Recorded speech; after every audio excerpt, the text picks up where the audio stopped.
Good morning, student. Welcome to Will Point online classes. Today, our topic is oxidation and reduction reaction, also called redox reaction. And then we will have another two topics, that is corrosion and second is rancidity. So let's take this first one, oxidation and reduction reaction. क्या होती हैं ये देखिए. The reaction in which oxidation and reduction take place side by side. Side by side मतलब होता है together. यदि oxidation होता है किसी रिएक्शन में और साथ साथ में रिडक्शन भी होता है तो उस रिएक्शन को ऑक्सीडेशन रिडक्शन रिएक्शन कहते हैं. It's called oxidation reduction reaction. और सिंपल एक सिंगल टर्म भी लिया गया है, इन दोनों से मिला के बनाया गया है. जैसे यहाँ पर रिडक्शन में से हमने रेड ले लिया और ये ऑक्स ले लिया तो रेडॉक्स बन गया ये. ठीक है, तो आल्सो कॉल्ड रेडॉक्स रिएक्शन. दोनों का कंबाइंड सिंगल नाम रेडॉक्स रिएक्शन. अच्छा, अब इसमें होता क्या है, पहला पार्ट जो ऑक्सीडेशन, उसमें क्या होता है. In oxidation reaction one substance gain oxygen. एक सब्सटेंस ऑक्सीजन अपने अंदर गेन मतलब ऐड कर लेता है और क्या होता है, वो ऑक्सीडाइज हो जाता है. Whereas in reduction reaction क्या होता है, other substance lose the oxygen. Lose the oxygen, oxygen को लूज कर देता है एंड गेट रिड्यूस, और रिड्यूस हो जाता है. जैसे एग्जांपल देखेंगे हम, रिडक्शन ऑफ कॉपर ऑक्साइड.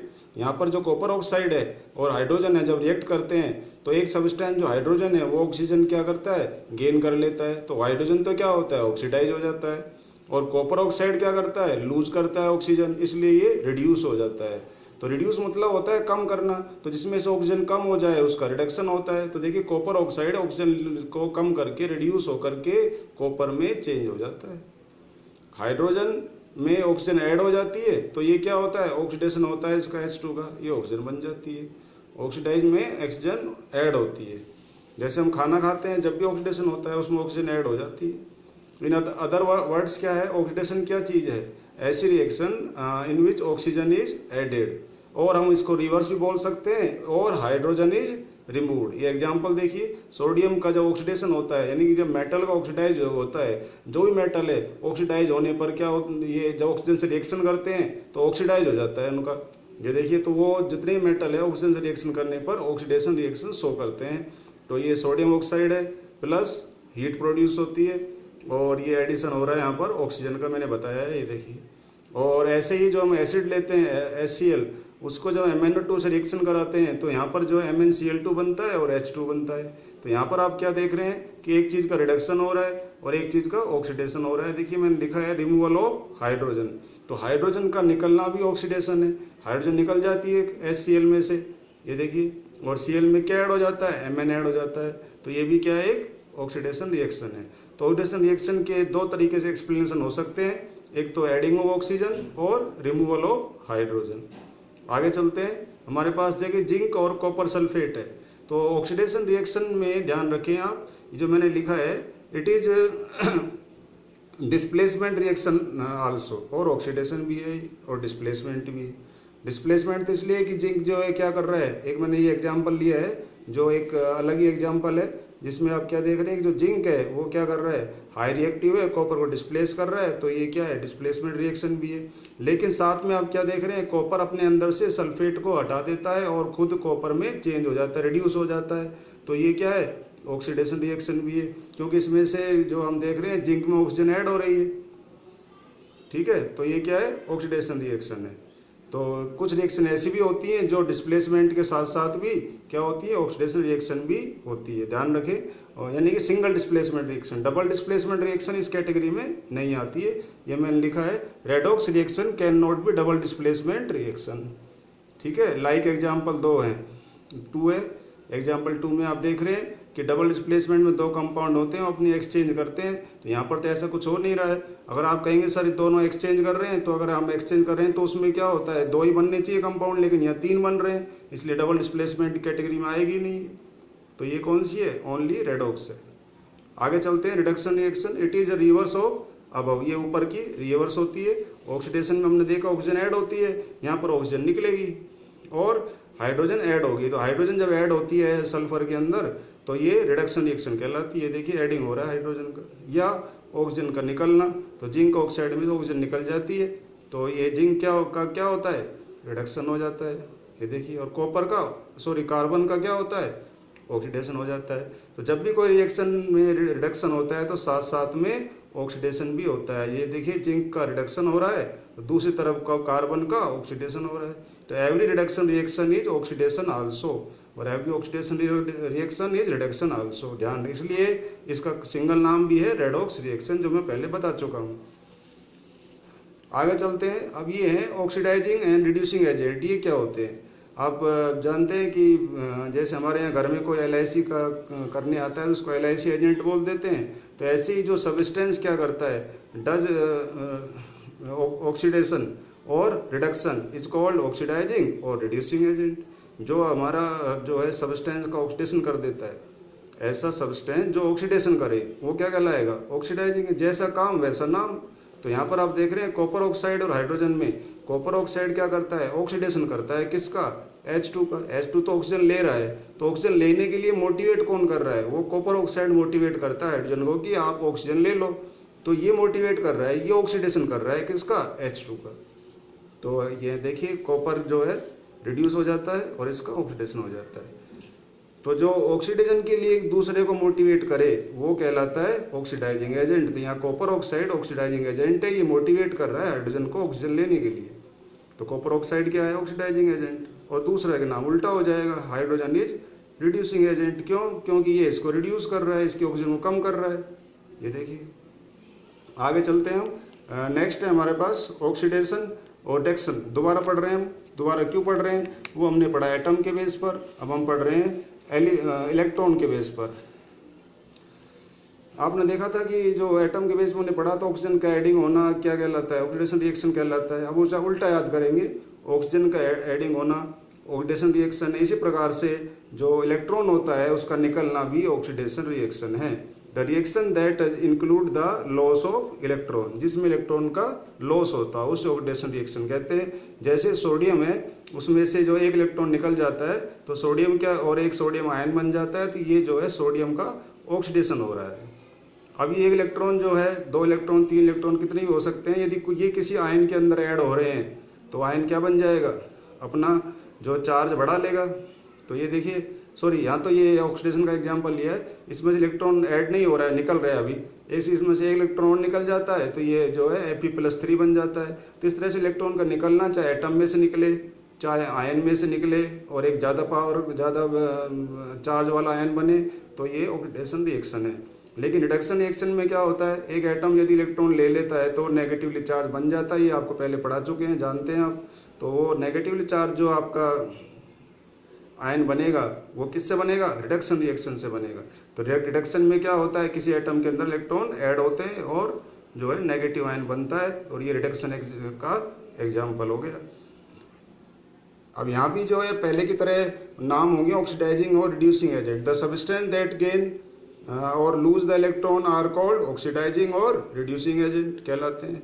हमने वहाँ देखा था कि जो ऑक्सीजन देने के लिए मोटिवेट करता है दूसरे को, खुद ऑक्सीडाइजिंग एजेंट कहलाता है। ठीक है, तो हम यहाँ हम उल्टा बोलेंगे, जो सब्सटेंस क्या करता है, गेन करता है इलेक्ट्रॉन को, उसे ऑक्सीडाइजिंग एजेंट कहेंगे। तो यहाँ पर देखिए कॉपर और जो आयोडीन है, जब दोनों रिएक्शन करते हैं तो कॉपर आयोडाइड बनता है। लेकिन कॉपर क्या होता है, पॉजिटिव चार्ज बनाता है, अपने इलेक्ट्रॉन लूज करता है, और आयोडीन क्या करता है, नेगेटिव चार्ज बनाता है, इलेक्ट्रॉन ले लेता है। ये आप यहाँ देख सकते हैं। तो हेयर आई इज क्या है, ऑक्सीडाइजिंग एजेंट है। क्यों? क्योंकि इसने अपने इलेक्ट्रॉन लूज किए हैं, ऑक्सीडाइजिंग एजेंट। और कॉपर क्या है, रिड्यूसिंग एजेंट है। आई जो है वो क्या है, ऑक्सीडाइजिंग एजेंट है, क्योंकि इसने इलेक्ट्रॉन ले लिए, सॉरी इसने इलेक्ट्रॉन लिए हैं तो ये ऑक्सीडाइजिंग एजेंट, और कॉपर ने क्या किए, रिड्यूस किए हैं, तो ये क्या कहलाएगा, रिड्यूसिंग एजेंट। इसमें तो जैसा है वैसा ही नाम हो गया। अगर देखो ये अपने इलेक्ट्रॉन कम कर रहा है, रिड्यूस कर रहा है, तो रिड्यूसिंग एजेंट, और कोई इलेक्ट्रॉन ले रहा है, गेन कर रहा है, तो ऑक्सीडाइजिंग एजेंट। तो यहाँ पर उल्टा होता है। तो अब ये देखिए नीचे समझा रखा है मैंने, कॉपर में से इलेक्ट्रॉन जो है निकल जाता है, कॉपर आयन बन जाता है, इलेक्ट्रॉन निकल गया, देखिए। तो यहाँ पर जो अपने पास कॉपर है वो क्या है, रिड्यूसिंग एजेंट है, और आयोडीन जो है वो इलेक्ट्रॉन ले रही है। ठीक है, तो इसका ये क्या कहलाएगा अपने पास, ऑक्सीडाइजिंग एजेंट। और वैसे हम कहेंगे तो ये बोलेंगे कि आयोडीन का क्या हो रहा है, रिडक्शन हो रहा है। हो तो रिडक्शन रहा है, लेकिन नाम क्या है, ऑक्सीडाइजिंग एजेंट। उल्टा बोलते हैं, ध्यान रखें। और लास्ट में जब हम इन दोनों रिएक्शन को ऐड करते हैं, लेफ्ट साइड में कॉपर प्लस आयोडीन, ये देखिए +2 इलेक्ट्रॉन, और राइट साइड में इनको ऐड करते हैं तीनों को, तो लेफ्ट राइट में 2 इलेक्ट्रॉन कैंसिल हो जाएंगे। ये फाइनल इक्वेशन बनेगी जो हमने ऊपर आपको दिखाई है। ठीक है। अब हमारे पास जो है नया टॉपिक आता है, वो है इफेक्ट जो है ऑक्सीडेशन रिडक्शन का इफेक्ट क्या होता है। जब कोई चीज़ का ऑक्सीडेशन होता है या रिडक्शन होता है, उसके कुछ इफेक्ट होते हैं, हम जो डेली लाइफ में देखते हैं। तो पहला इफेक्ट है, जो हमारा दूसरा टॉपिक भी है, वो है कोरोजन। तो कोरोजन क्या है, ये जरा ध्यान सुनिए, समझे। द प्रोसेस ऑफ डिफॉर्मिंग या इटिंग अप या डिटीरियरेटिंग, और हम एक इजी वर्ड यूज कर सकते हैं जो है डैमेज। ये ऐसा प्रोसेस जिसमें डैमेज हो जाती है या डिटीरियरेटिंग हो जाती है या इटिंग अप हो जाती है किसी मेटल के, जो है मेटल की, ड्यू टू किस वजह से, due to its reaction with air से या वाटर से या किसी केमिकल से। कोई केमिकल क्या हो सकता है, कोई एसिड हो सकता है, उसकी वजह से यदि कोई मेटल के अंदर डिफॉर्मिटी आ जाती है, मेटल खराब हो जाता है, तो उसको हम बोलेंगे कोरोजन। और ये मैंने लिखा है ऊपर, डिफॉर्मिंग का इजी नाम है स्प्लिटिंग होना, डैमेज होना, मतलब मेटल का डैमेज होना। इन तीनों में से किसी एक की वजह से, एयर की वजह से, वाटर की वजह से या केमिकल की वजह से, वो कोरोजन कहलाता है। और ये बहुत फेमिलियर एग्जाम्पल आप जानते हैं, जो रस्टिंग होती है, जो जंग लगती है, it is the corrosion of iron. Iron जो है एयर और वाटर यानी मॉइस्चर के कॉन्टैक्ट में आकर के जो है क्या बना लेता है, रस्टिंग कर लेता है, वो कोरोजन कर लेता है। विच, तो यहाँ पर मैंने वही लिखा है, देखिए, विच आयरन मेटल इज ऑक्सीडाइज। इसमें कोरोजन में क्या होता है, आयरन मेटल ऑक्सीडाइज हो जाता है, किसके द्वारा, एयर के द्वारा, in the presence of water. तो आयरन, ऑक्सीजन, वाटर की प्रेजेंस, और क्या बन जाती है, जंग बन जाती है। तो ये बनता है iron oxide, hydrated iron oxide, क्योंकि इसमें जो है वाटर भी ऐड है, तो हाइड्रेटेड आयरन बनता है, जो कि एक रस्टिंग होती है। अदर एग्जाम्पल लें, अगर मान लीजिए हम कोरोजन के, आर क्या है, जैसे हम देखते हैं कि ब्लैक कोटिंग, ब्लैक जो है लेयर बन जाती है, किस पर, सिल्वर पर। चांदी के आप देखोगे पायल हैं, पजे हुए हैं, जिनको जो है पहनते हैं लेडीज लोग, तो उसमें जो है कुछ दिनों बाद जो है ब्लैकिश निशान हो जाते हैं। तो इसलिए हो जाते हैं कि वो एयर कॉन्टैक्ट में आती है, मॉइस्चर कॉन्टैक्ट में भी आती है, तो वो जो है कोरोड हो जाती है, डैमेज हो जाती है, कालापन पड़ जाता है, ख़राब हो जाती है। तो किस कारण से हुई, कोरोजन की वजह से हुई।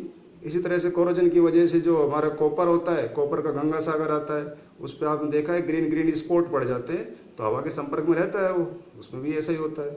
और रेड जो है कोटिंग, रेड लेयर बन जाती है किस पर, स्टील पर। एक्चुअल में हम जो स्टील बोलते हैं वो कार्बन स्टील है उसका पूरा नाम। तो कार्बन स्टील जो होता है वो आयरन और कार्बन से मिलके बनता है, और उस पर क्या होती है, जंग लग जाती है, जो हमने ऊपर आपको बताया ये। फिर उसके बाद आता है एल्युमिनियम। एल्युमिनियम में भी ऐसे ही जो है क्या होता है, कोरोजन हो जाता है जब वो एयर उसके संपर्क में आता है। और आप ध्यान रखिए, एक और होता है स्टेनलेस स्टील। स्टेनलेस स्टील जो होता है वो भी अलॉय है और ये भी अलॉय। ये तो कार्बन स्टील तो अलॉय है आयरन का और कार्बन का, और स्टेनलेस स्टील अलॉय जो होता है उसमें ये दो नहीं 4-5 होते हैं, जिसमें एक आयरन होता है, कार्बन होता है, क्रोमियम होता है और सिलिकॉन होता है। इस तरह से काफ़ी जो है उसमें एलिमेंट मिलाए जाते हैं, इसलिए उसमें रस्टिंग नहीं लगती है। तो आगे देखिए, note, gold and platinum do not corrode. ये जल्दी से कोरोड नहीं होते। ये क्या रीज़न है, ये भी तो मेटल है, जल्दी क्यों नहीं होते हैं कोरोड, क्योंकि दे आर क्या होते हैं, हाईली रेसिस्टेंस क्रिएट रखते हैं टू द कोरोजन, यानी कि ये कोरोजन के प्रति अपना रेसिस्टेंस दिखाते हैं। रेसिस्टेंस से मतलब होता है इनकी रिएक्टिविटी वेरी लेस होती है, जो हम रिएक्टिविटी सीरीज में पहले वाले टॉपिक में बता चुके हैं। तो जब ये वेरी लेस रिएक्टिव होते हैं तो जल्दी से किसी से रिएक्शन करते ही नहीं है, इसलिए जो है ये कोरोड नहीं होते हैं। और उसके बाद है कि यदि कोई मेटल कोरोड होता है, हमको पता है कि संपर्क में आएगा एयर वाटर में तो कोरोड होगा, लेकिन उसको बचाने के तरीके क्या हैं। तो पहला तरीका है प्रिवेंशन ऑफ रस्टिंग के लिए हम क्या करते हैं, रस्टिंग को बचाने के लिए, खराब होने बचाने क्या करना चाहिए। रस्टिंग कैन बी जो है स्टॉप्ड बाय फॉलोइंग वेज। ये हमारे पास तरीके हैं जिनसे हम रस्टिंग को, पहला तरीका है रस्टिंग को रोकने का, बाई है क्या है, पेंटिंग। हम पेंटिंग कर देते हैं, आप देखते हैं आयरन के जो ऑब्जेक्ट पर, तो उनमें जंग नहीं लगती है। दूसरा है बाई टिन प्लेटिंग। टिन जो इसका सिंबल SN है, स्टेनलेस भी कहते हैं, उसकी अगर लेयर चढ़ा देंगे तो टिन जो है वो भी जो है वेरी लेस रिएक्टिव होता है कंपेरेटिवली टू आयरन, तो उसमें भी रस्टिंग नहीं लगती है। तीसरा तरीका है बाई यूजिंग जो है ग्रीस और ऑयल। ग्रीस और ऑयल यूज़ करते हैं हम साइकिल की चैन में या बॉल बियरिंग में, और भी जो पार्ट्स होते हैं मशीन के, तो इसलिए यूज करते हैं कि ताकि जो है रस्टिंग ना हो और वो स्मूथली फंक्शनिंग करे। 2 रीजन होते हैं। चौथा है बाई गैल्वेनाइजेशन। गैल्वेनाइजेशन का मतलब होता है यूजिंग जिंक कोटिंग, जिंक की लेयर। जैसे हमने यहाँ टिन की लेयर बोली, अगर आप जिंक की लेयर यूज करते हैं तो जिंक की परत चढ़ जाएगी, तो उससे भी वो रस्टिंग नहीं होगी। पांचवा तरीका है बाय मेकिंग जो है स्टेनलेस स्टील। स्टेनलेस स्टील बना दीजिए आप किसी आयरन को, तो स्टेनलेस स्टील बनाएंगे तो उसमें रस्टिंग नहीं लगेगी। तो स्टेनलेस स्टील एक अलॉय बनता है, जब हम बना लेते हैं। हमारे घरों में जो गिलास है, कप है, प्लेट है, अगर हम स्टील के लाते हैं, जिनको हम स्टील बोलते हैं सामान्य भाषा में, लेकिन वो स्टील नहीं है, उनका पूरा नाम है स्टेनलेस स्टील, जो कि एक अलॉय है। किस किस का अलॉय होता है? निकल का, आयरन का, क्रोमियम का, सिलिकन का, और एमओ होता है मोलिब्डेनम, इनका ये अलॉय होता है, इसलिए इसमें जंग नहीं लगता है। लास्ट हमारा टॉपिक है वो है रेंसिडिटी। रेंसिडिटी क्या होता है? देखिए ध्यान करिए, कोरोजन का जो कंसर्न है, रिलेशन है, वो जनरली किससे है? मेटल की चीज़ों से होता है। और रेंसिडिटी का संबंध जनरली जो है फूड आइटम से होता है, खाने पीने की जो चीज़ें हैं। तो हम ये बता रहे हैं रेंसिडिटी क्या है? The change in the order या स्मेल या ऑर्डर में चेंज होना, एंड फ्लेवर में चेंज होना किसी ऑयली एंड फैटी फूड के अंदर। कोई ऑयली फूड है, फैटी फूड है, जैसे आप देखते हैं पिकल होता है, अचार होता है, ऑयली फूड होता है, फैटी फूड होता है। तो इनमें अगर स्मेल चेंज हो जाती है, इनमें इनका ऑर्डर चेंज हो जाता है, तो इसका मतलब उसके अंदर रेंसिडिटी आ गई है। अब वो ऑर्डर चेंज कैसे होता है? By oxidation, it's called rancidity. तो इन सब चीज़ों में, फूड आइटम में जो है स्मेल का चेंज होना, फ्लेवर का चेंज होना, ऑक्सीडेशन की वजह से क्या कहलाता है? रेंसिडिटी कहलाता है। जो ऑक्सीजन के कांटेक्ट में जब ये चीज़ें आती हैं, तो ऑक्सीजन के अंदर, एयर के अंदर मॉस्किटोज होते हैं, जो बैक्टीरियाज होते हैं वेरी स्मॉल, वो इनके साथ रिएक्शन कर करके उसको ख़राब कर देते हैं, स्पॉइल कर देते हैं। एग्जाम्पल देखेंगे, पिकल है, हमारे ख़राब हो जाते हैं, उनमें फफूंद सुना होगा आपने, तो उसमें फंगस बन जाती है। जैम है, जो मुरब्बा भी कहते हैं उसको। तो इन सब चीज़ों में हम ये चीज़ें नोट करते हैं, रेंसिडिटी हो जाती है और ख़राब हो जाते हैं फूड आइटम। और इसको रोकने के लिए क्या करना चाहिए? To stop this we use an antioxidant, क्योंकि हमने पढ़ा अभी रेंसिडिटी में क्या होता है? ऑक्सीडेशन हो जाता है, तो रेंसिडिटी हो जाती है ऑक्सीजन की प्रेजेंस में। जब ऑक्सीजन ही नहीं मिलेगी बिल्कुल भी, तो बैक्टीरिया क्या होंगे? अलाइव नहीं रहेंगे लंबे टाइम तक, और वो उसको स्पॉइल नहीं करेंगे। तो एंटीऑक्सीडेंट यूज करते हैं रोकने के लिए, जो प्रिवेंट करते हैं क्या? ऑक्सीडेशन प्रोसेस को रोक देते हैं। एंड दीज आर, और कौन कौन से हैं एंटीऑक्सीडेंट? नाइट्रोजन है, इनर्ट गैसेज हैं, जिन्हें हम नोबल गैस भी कहते हैं। और इनर्ट गैस, नोबल गैस कौन कौन सी? हीलियम है, नियोन है, जिनोन है, रेडोन है, आर्गन है, क्रिप्टोन है। ये सब गैसेज जो हैं इनको भर देते हैं। जैसे अंकल चिप्स आती है, उसके अंदर, पैकेट के अंदर चिप्स के साथ साथ जो है नाइट्रोजन गैस भी भर दी जाती है, ताकि वो ख़राब नहीं हो। नाइट्रोजन गैस एंटीऑक्सीडेंट का काम करती है। देखो मैंने लिखा है nitrogen gas in bags of potato chips to stop oxidation, ये लिखा है। दूसरा तरीका क्या है? BHA और BHD, BHA और BHT, ये भी एंटीऑक्सीडेंट होते हैं। ये भी जो है एंटीऑक्सीडेंट केमिकल है, जिनको हम यूज करते हैं किसके अंदर? फूड आइटम के अंदर, प्रिवेंट करने के लिए रेंसिडिटी को। और इनका जो फुल नाम है, वैसे इतना डिटेल में नहीं है आपके, फुल नाम ये है, मैंने जो लिख दिया है, बुलिटेड हाइड्रोक्सी एनिसोल। ध्यान रखें, नाम क्या है? बुलिलेटेड हाइड्रोक्सी एनिसोल। और दूसरा नाम जो BHT है वही बुलिलेटेड कहलाएगा। आगे बोलेंगे हाइड्रोक्सी टोलुइन। तो ये इनके नाम है। तो आपको केवल BHA और BHT लिखना है। नेक्स्ट है हमारे पास जो है by keeping food in the fridge. आप जानते हैं घर में हम ये करते हैं डेली लाइफ में, फ्रिज में रखने से लो टेम्परेचर पर भी तो रेंसिडिटी को रोक सकते हैं। और चौथा तरीका है by keeping the food in air tight container. कुछ लोग जो इतने संपन्न नहीं है कि जो है फ्रिज रख सकें, तो जो पुअर पीपल होते हैं वो प्लास्टिक के डब्बे आते हैं, एयर टाइट कंटेनर, जिनमें एयर अंदर नहीं जा सकती, उसके अंदर फूड रखेंगे तो भी वो फूड जो है काफ़ी टाइम तक फ्रेश रहता है। और by storing at an dark place, यदि हम डार्क प्लेस पे स्टोर करते हैं, जैसे फ्रिज है उसका गेट बंद करते हैं, उसमें अंधेरा हो जाता है, तो डार्क प्लेस पे भी स्टोर करते हैं तो भी हम उस फूड को जो है काफ़ी टाइम तक स्टोर कर सकते हैं, फ्रेश रख सकते हैं। So that's all, this chapter is over. Thank you.